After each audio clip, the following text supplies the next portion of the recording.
Hi everyone, स्वागत है आप सभी लोगों का हमारे स्टैटिक जीके के कंप्लीट सीरीज में, जिसमें मैं आप लोगों को 35 से 40 टॉपिक कवर कराऊंगा। पहला चैप्टर रहेगा जिसका नाम है इंपॉर्टेंट डिस्कवरीज एंड इन्वेंशंस। चलिए सेशन को स्टार्ट करते हैं। किसी भी वनडे गवर्नमेंट एग्जाम की तैयारी करने वाले स्टूडेंट्स के लिए ये सेशन इंपॉर्टेंट रहने वाले हैं। तो चलिए, एक इंपॉर्टेंट काम आप लोगों को करना है। अगर ये सीरीज आपको थोड़ा सा भी फायदा पहुंचाती है ना, तो आप लोगों को इस वीडियोस को लाइक करना है, अपने फ्रेंड्स के साथ शेयर करना है। चैनल पर नए हैं तो चैनल को सब्सक्राइब जरूर करना है।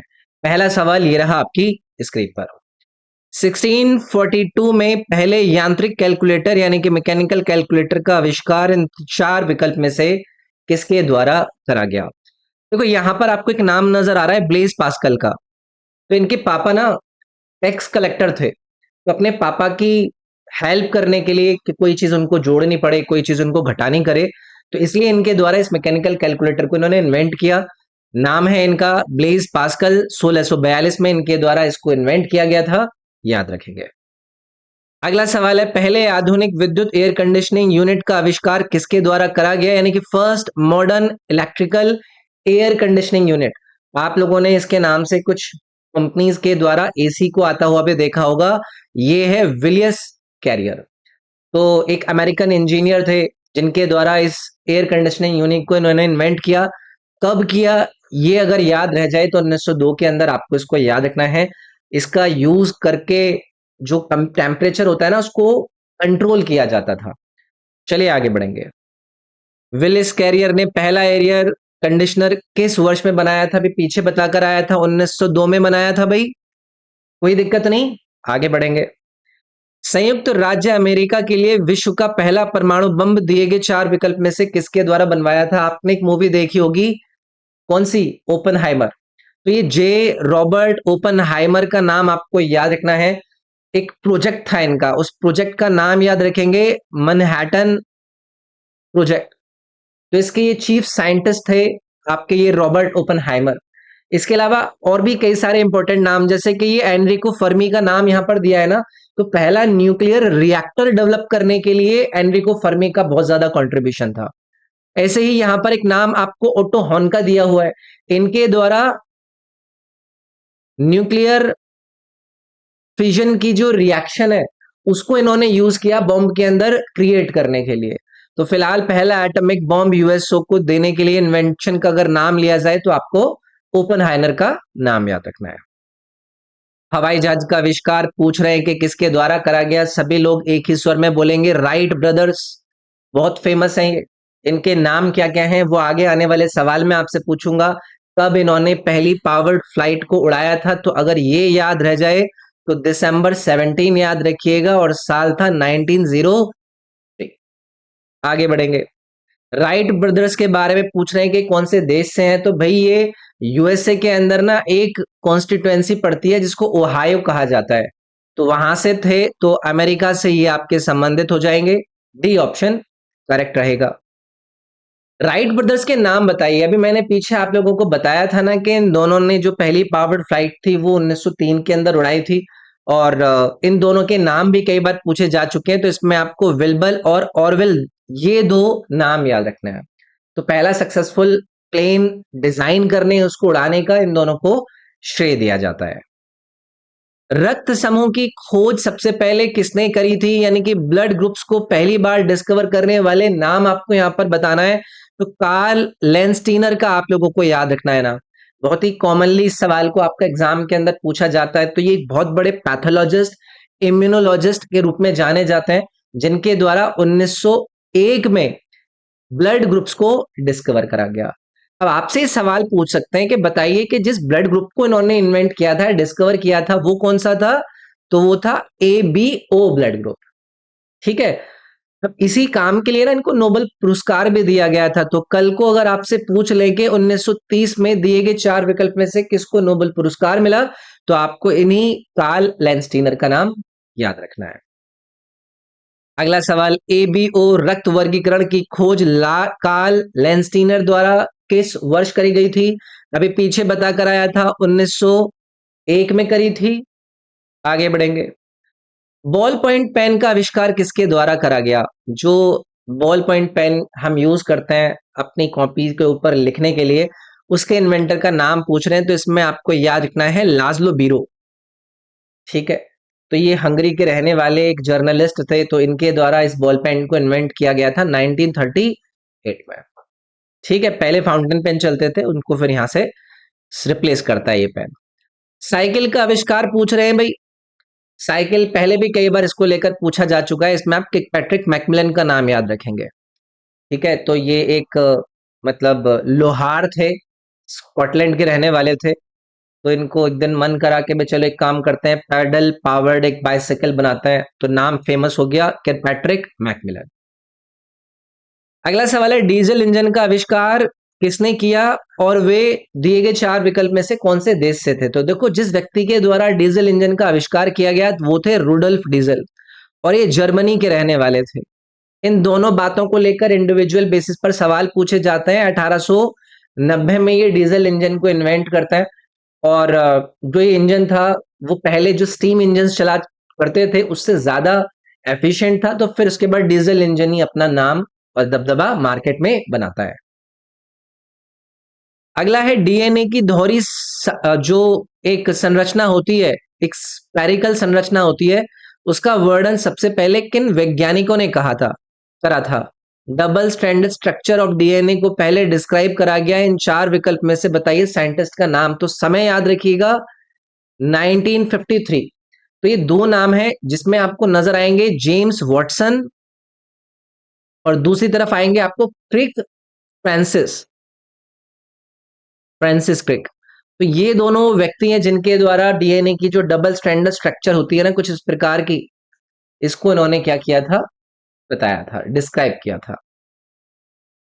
अगला सवाल है, मलेरिया परिजीवी की खोज किसने करी थी? यानी कि मलेरिया पैरासाइट की डिस्कवरी करने वाले व्यक्ति का नाम पूछा जा रहा है। तो इसमें आपको चार्ल्स लुई अल्फोंस लावरन का नाम याद रखना है।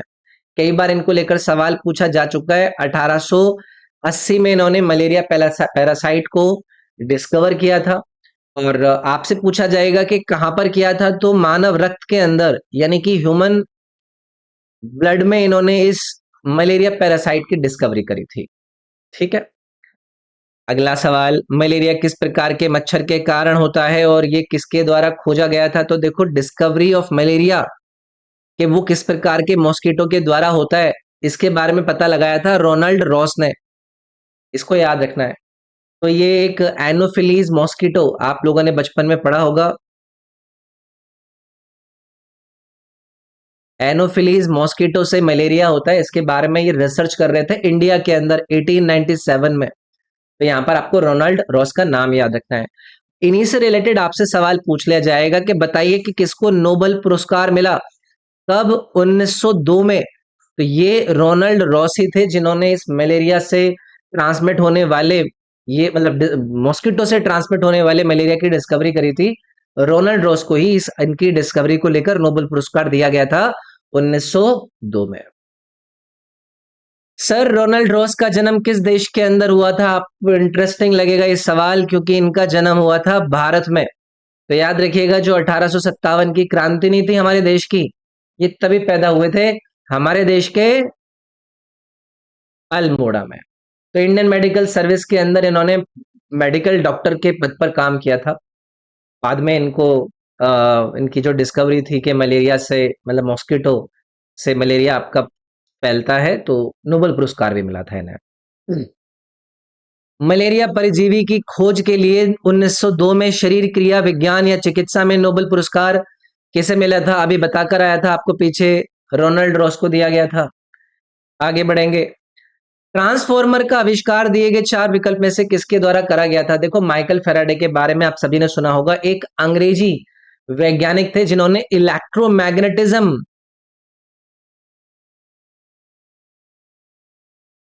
में बहुत बड़ा योगदान अपना दिया है। माइकल फैराडे को आप लोगों को यहां पर याद रखना है, जिनके द्वारा ट्रांसफॉर्मर को इन्वेंट करा गया 1831 में।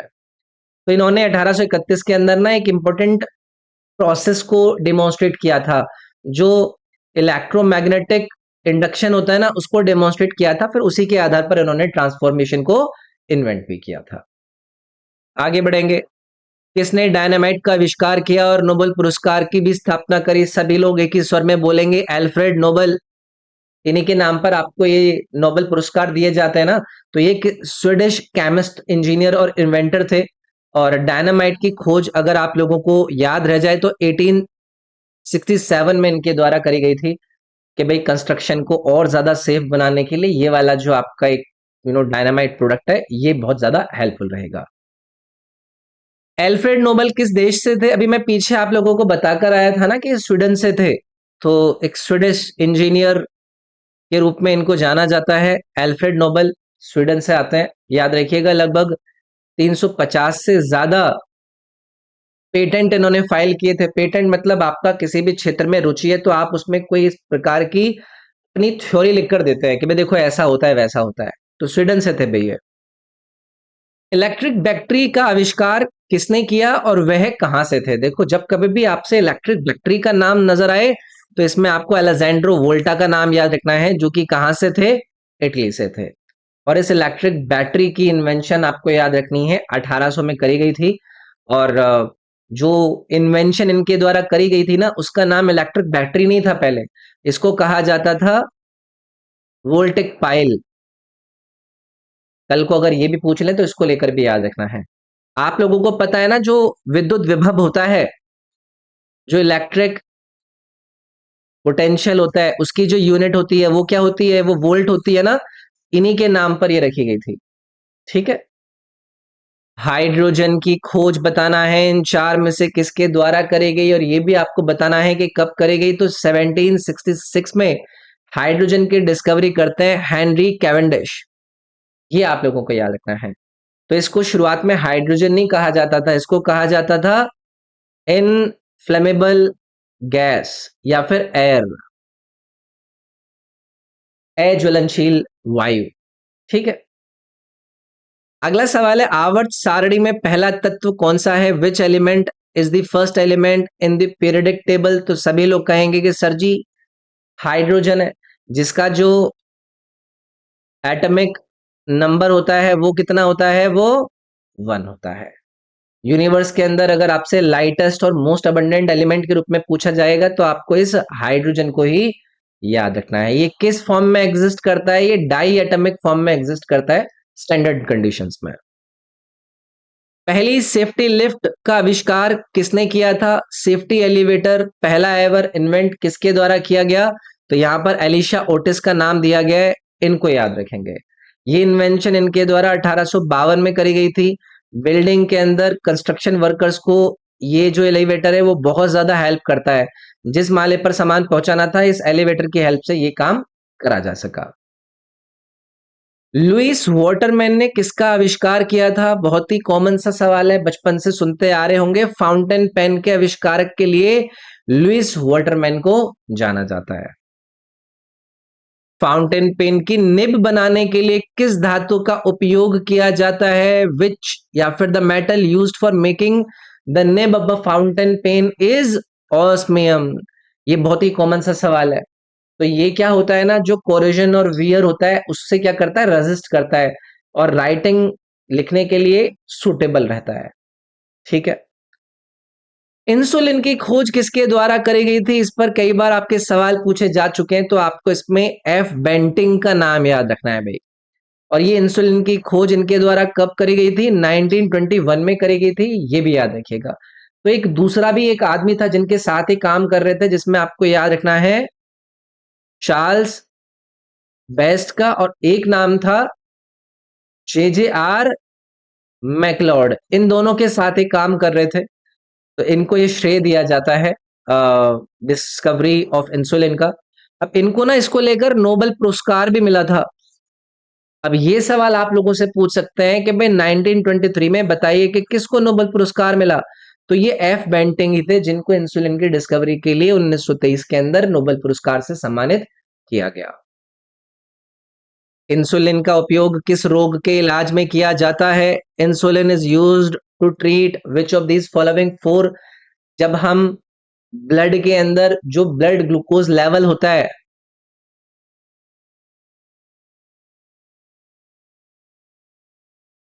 इसको कंट्रोल करने का काम करता है ये आपका इंसुलिन। तो यहां पर आपका करेक्ट आंसर क्या रहेगा? डायबिटीज रहेगा। तो जितने भी ऐसे पेशेंट्स होते हैं जो कि टाइप 1 डायबिटीज के पेशेंट होते हैं, उनके लिए बहुत ज्यादा जरूरी लगता है, उनको इसके इंजेक्शन लगता है। ठीक है।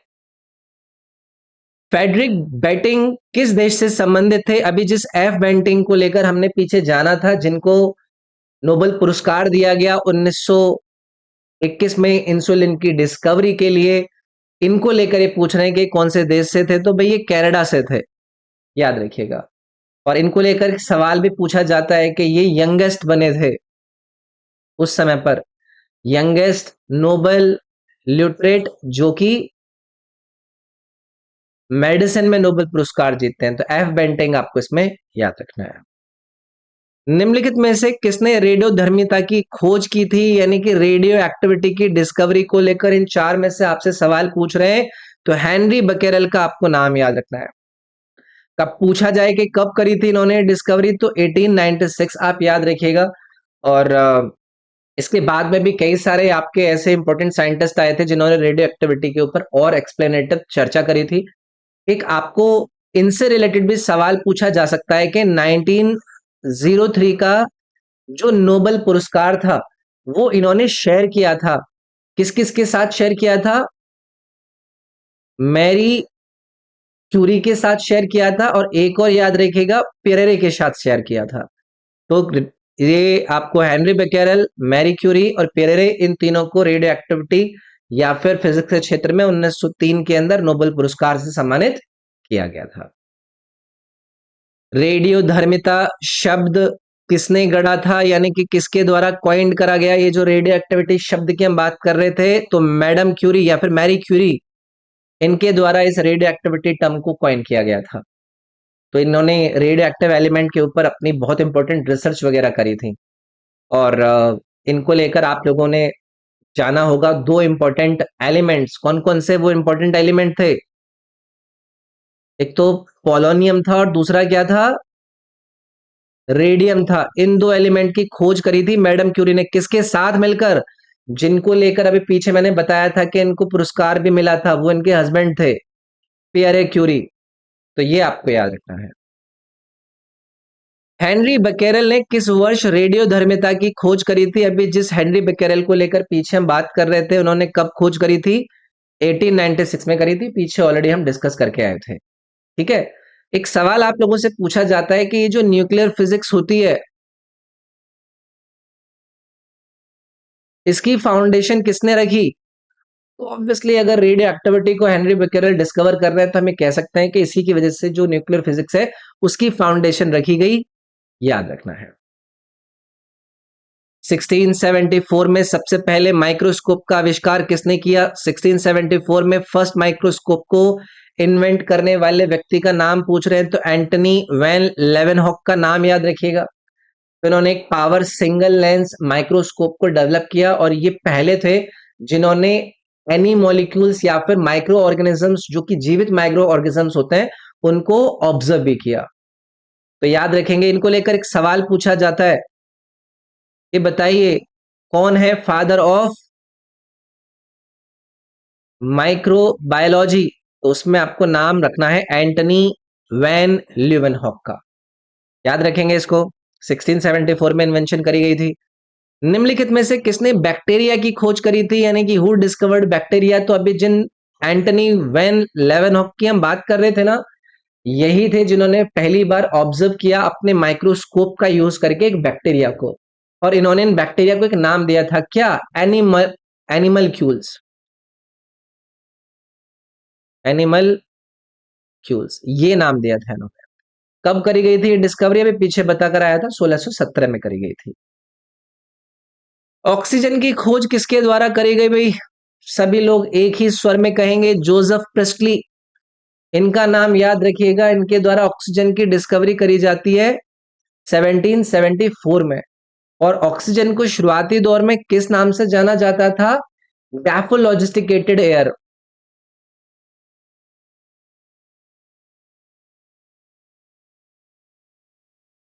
इस नाम से जाना गया। मॉडर्न केमिस्ट्री के अंदर जोसेफ प्रेस्ली का बहुत बड़ा योगदान है।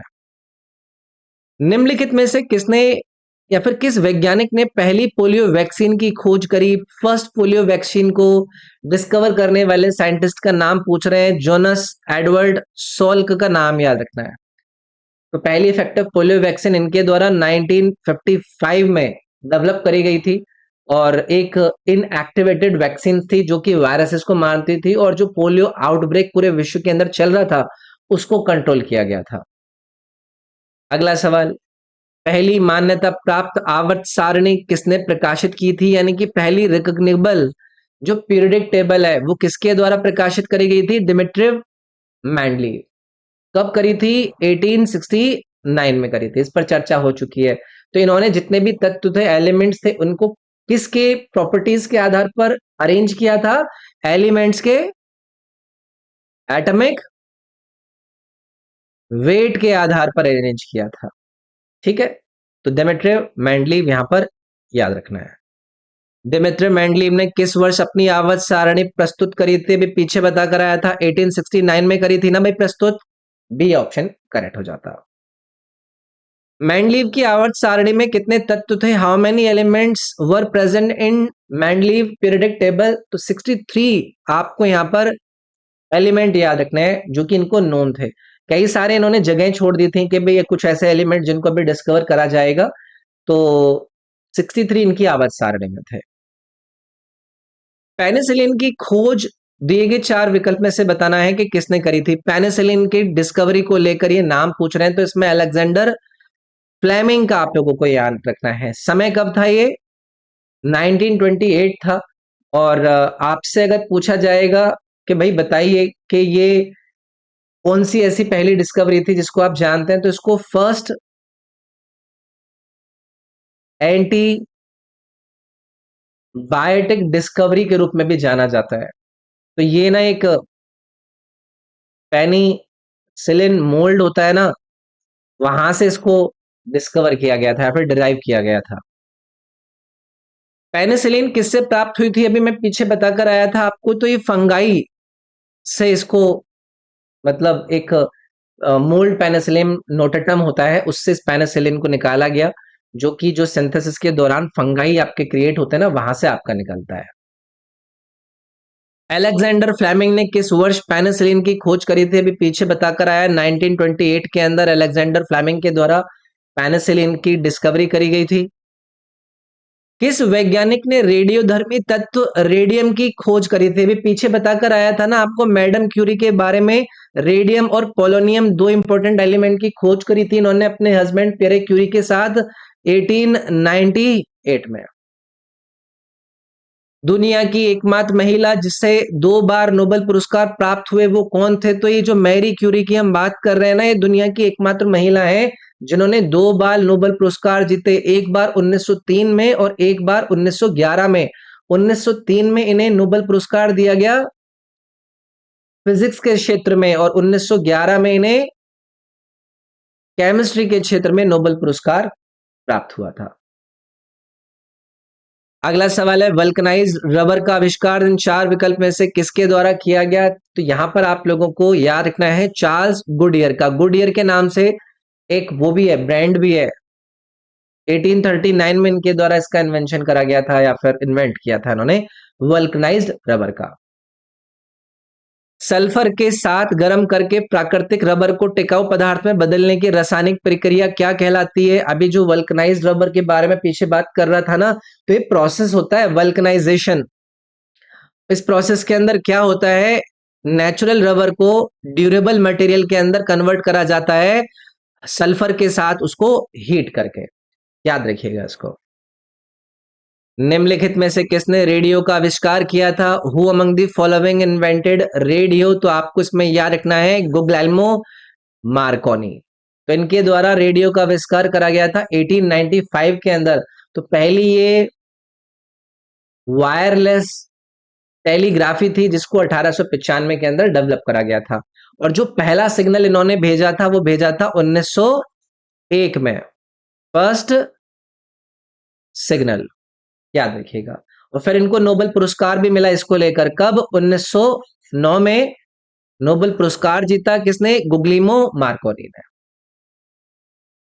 रेडियो का आविष्कार किस वर्ष हुआ था? अभी पीछे बात करके आया था, 1901 में उगलिलो मार्कोनी के द्वारा फर्स्ट रेडियो सिग्नल को ट्रांसमिट किया गया था अटलांटिक के अंदर। सिलाई मशीन का आविष्कार किसने किया था? स्विंग मशीन के इसको लेकर पूछ रहे हैं आविष्कार को, तो इसमें आपको एलियास होवे का नाम याद रखना है। तो 1846 के अंदर ये अपना पहला प्रैक्टिकल स्विंग मशीन को क्या करता है? पेटेंट कराता है। टेलीफोन के आविष्कार का नाम पूछा रहा है, ये सभी लोग एक ही स्वर में कहेंगे, अलेक्जेंडर ग्राहम बेल। बहुत ही कॉमन सा सवाल है। 1876 के अंदर बेल के द्वारा टेलीफोन को इन्वेंट किया गया था और इलेक्ट्रिकली जो स्पीच है उसको इन्होंने ट्रांसमिट कराया था। टेलीफोन का आविष्कार कब किया था? अभी मैं पीछे बताकर आया ना आपको, 1876 के अंदर अलेक्जेंडर ग्राहम बेल के द्वारा पेटेंट इसका रिसीव कराया गया था। एक्स-रे का आविष्कार किसके द्वारा करा गया? Who invented the X-ray? तो इसमें आपको विल्हेम कॉनराड रॉन्टगम का नाम याद रखना है। बहुत ही फेमस है। 1895 में इन्होंने इस एक्स-रे की डिस्कवरी करी थी। कैथोड रेज को इन्होंने नए टाइप के रे को वहां पर इन्वेंट किया था। विल्हेम रॉन्टजन एक कहाँ के भौतिक विज्ञानी थे? कहाँ के रहने वाले थे? तो ये जर्मनी के रहने वाले थे। क्या इन्वेंशन किया था? अभी मैंने पीछे आपको बताया था कि एक्स रेज की डिस्कवरी को लेकर इनको जाना जाता है 1895 में। एक्स रेज को डिस्कवर करा गया, कब करा गया? अभी 1895 आपको पीछे बताकर आया था। ठीक है। कंप्यूटर का आविष्कार बताना है कि इन चार विकल्प में से किसके द्वारा करा गया, तो इसमें आपको चार्ल्स बेबेज का नाम याद रखना है और इनको एक टाइटल भी दिया जाता है, क्या? Father of the computer. कौन? Charles Babbage. तो उन्हें पहली मैकेनिकल कंप्यूटर को इन्होंने बनाया, उसको क्या कहा गया? एनालिटिकल इंजन इसको कहा गया। ये कब करा था इन्होंने? 1830 में करा था। तो चार्ल्स बेबेज को आपको यहां पर याद रखना है। तो ये पहला पार्ट है। इसके बाद सेकंड पार्ट में आप लोगों से मिलता हूं, इंपॉर्टेंट इन्वेंशन एंड डिस्कवरी के। See you in the next part.